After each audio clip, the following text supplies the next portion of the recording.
What is up, everybody? It's your boy Bobby from Bobby's Breakdowns coming at you with another video, another movie review. A few weeks ago, Super Troopers 3 came out. I'm really bummed that they didn't use the original working title of Super Troopers 3 Winter Soldiers.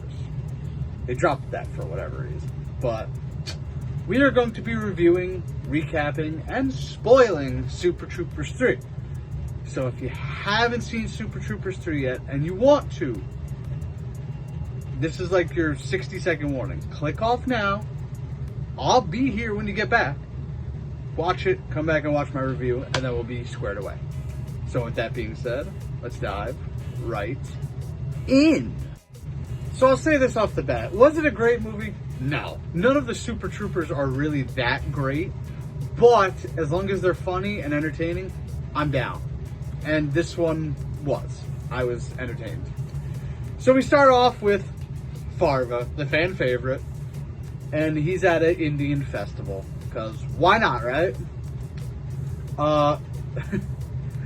That's in the future. So cut back, I don't know how many years, or maybe it was months, I can't remember.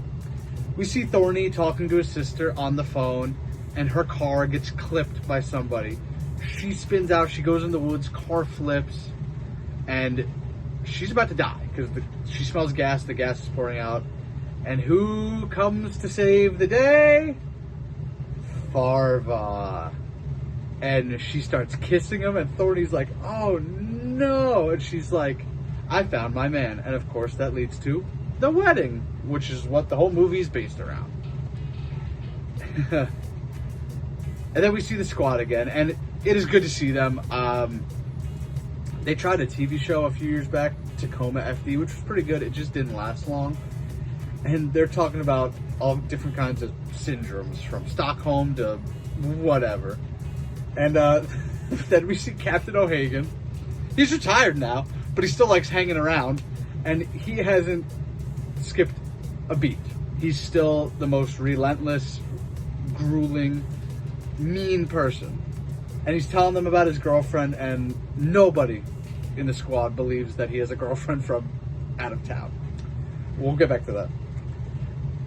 Then we see Markowski. He gets a new squad car, and everybody is happy with it at first until they figure out it's an electric car. And everyone's like, oh, boo. So then we see Markowski and Carl, and Markowski gives Carl a book, and it's called The Power of Now. And then Carl says, you are saying the power of meow, right? If you're a Super Troopers fan, you already know what that's from. From the first movie, meow. He has to say it 10 times while the guy's getting pulled over. I'm so glad they hit that joke, because I was really hoping they would. So while we watch the five of them just rip each other, we then see Steve and Baker. Hello, the Deep from The Boys. This is one of the most excited reasons I had for seeing this movie. And a chase breaks out, and they see if they can catch up to Baker's really fast car. Baker and Steve jump the bridge, and at first Mac and Foster couldn't make it. And then it cuts to another scene, and then they kind of never go back. It's weird. But we then see the rookie and Thorny do a pullover. And at first, you just see them talking. You think they're having a conversation. Then all of a sudden, the camera pans out, and the guy's like, can I go? And they're like, oh, yeah, right. They're like, if you could beat my rookie in a race, you go, free. But if you don't, you get a big ticket. So they race, the guy and the rookie. They come back, and Thorny and the other guy are like, did you see who won? They were like, no. They're like, got to do it again. So they take off and running again. And then it cuts. That's the last you see of it. I'm like, okay, whatever. Thorny then agrees to be the best man in the wedding for Farva, but it's just to try and get the wedding stopped. Farva shows up and impresses Sarita, Thorny's sister, his parents, and Thorny's plans all went downhill from there. For now. Then we see Max start to flirt with the Buchanan sisters. The Buchanans are Steve, Baker, and her sister. They're doing Farva's wedding. So little sparks are flying, you know. And then we see Farva just kissing up to the parents, just sucking up to the parents. Thorny then sets Farva up for failure by doing a family traditions with snakes, and it goes about as well as you would think. The snake bites Farva's neck, and Thorny's mom has to suck out the venom, and Farva gets aroused. Okay. Sounds about right, I know, for Super Troopers. Cut to a random scene. They are investigating a break-in, and we have a Trevor Wallace cameo? That dude's always on my Instagram algorithm. So I was like, oh, okay. Yeah, and then just gone. We then get to the bachelor party, and Farva tries to get his father-in-law to try meat for the first time. And Thorny is like, ooh, that's going to turn my dad against him. It doesn't. Now, Thorny's mom had meat, so he gets a freebie. That actually kind of plays a pivotal part in this. Farva then eats a bunch of lobster, goes into shock, and becomes a wizard with the lobster. He's fighting people. Others try to stab him, and like 6 EpiPens are in him. And eventually it works, and that is good enough for the future father-in-law to call the wedding. And in the final leg, the dad ends up doing it with strippers. Yeah. That was meant for Farva to get him in trouble, but that leads to Thorny's sister, Sarita, saying, "You're not invited to the wedding anymore, Thorny." And it's like, oh no. So the plans are just blowing up in Thorny's face. The party ends, and Mac is like, I'm jumping into that creek from earlier, which they kind of cut away and didn't really go back, and now they're back at it. Mac ends up getting into the car, but it has a voice system in it, a Canadian voice, and it's very insulting to Canadians, Mac was, but the car was very nice to him. Mac then figures out the Buchanans are running a drug lab. It's like Walter White and Breaking Bad out there. And then the rookie turns heel and becomes a bad guy for the group. I was like, whoa! I was actually kind of liking the rookie, but the Buchanans are cooking crystal meth, just like Breaking Bad. And Coy, the rookie, is working with the Buchanans. And then the Buchanans try and murder Mac by, well, drowning him. And then we find out Farva was the one who crashed Sarita. And Farva rides into the wedding on an elephant. Just, typical Farva fashion.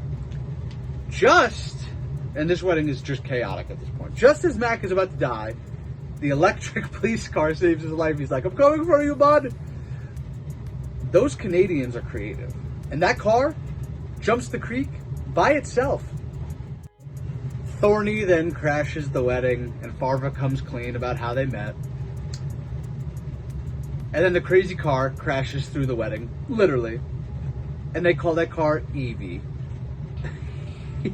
Mac is on top of the car, and he's frozen, but he has enough to tell them that the Buchanans are running a drug lab, and yeah. And he tells them where the drugs are being hidden, and Thorny finds out it's in the elephant, sticks his hand up the elephant's butt. Not there. But not the actual elephant. The statue elephant. And then they find the drugs, and a shootout breaks out. Markowski takes a bullet for Thorny's mom. And in the end, it's all good. The Buchanans go to jail, of course. Of course, the Deep ends up in jail. We'll get to him in a minute. I have a take on him. Markowski is okay. Sarita tells Farva that they are done. And then she turns to Rabbit, and she's in love with Rabbit. And I'm like, huh? I'm like, the side character gets the good ending? Like, he was in the movie, but he wasn't really anything notable. And in the twist, she's just messing with Farva, and she takes him back, and they get back together. And it seems like everybody's finding love at the end of the movie. We have a lot of marriages, including Mac marrying the car. What else happened? Yeah, and it gets a little weird there. Farva tells Thorny that he's going to be an uncle, and Thorny stabs Farva in the neck with an EpiPen, and an all-out fight breaks out to end the movie. What a time it was! And then the mid-credit scene, Captain O'Hagan and is talking to his girlfriend about getting his millions from the station, but everybody needs to be out. And I'm looking at the woman. I'm like, this gotta be a big name, but I'm like, I just don't recognize her. We'll be back to that in a few seconds. Cut to black, and it says, Super Troopers 4, Hunt for O'Hagan's Gold. I feel like that's a joke, but I am down for that movie. And then the credits roll, and it says the name of the woman, Linda Carter, the OG Wonder Woman. I was like, whoa, that is awesome. My dad was like, you know who that is? I'm like, that's Wonder Woman, the OG. Of course I know Linda Carter. I was like, whoa, that's pretty sick. And that's the end to the movie. They go through the outtakes. O'Hagan forgets one of the guys' names, and they're like, dude, you don't have to be here. They're like, it's still not late to drop from production. I was like, well done, Super Troopers 3. 7 out of 10. Like I said, is it a great movie? No, but 90 minutes, turn your brain off, laugh, it'll be fun. And back to Chase Crawford. I need that man in the MCU. Preferably as a villain. I think he would do great as a villain. Just hands down. Him and Homelander. Put them in the MCU as villains. But overall, I liked it. If you're a Super Troopers fan, go see it. You'll have a fun time. And yeah. Next up, honestly, I have no idea what's next up. But we'll figure it out. But until next time, I gotta slide over and get the buttons. Leave this in post, would you, Leo? Make sure you subscribe. Make sure you hit that like button. Plenty more content coming, folks. Thank you for 50K. And I am Bobby from Bobby's Breakdowns, and we will see you in the next one. Later.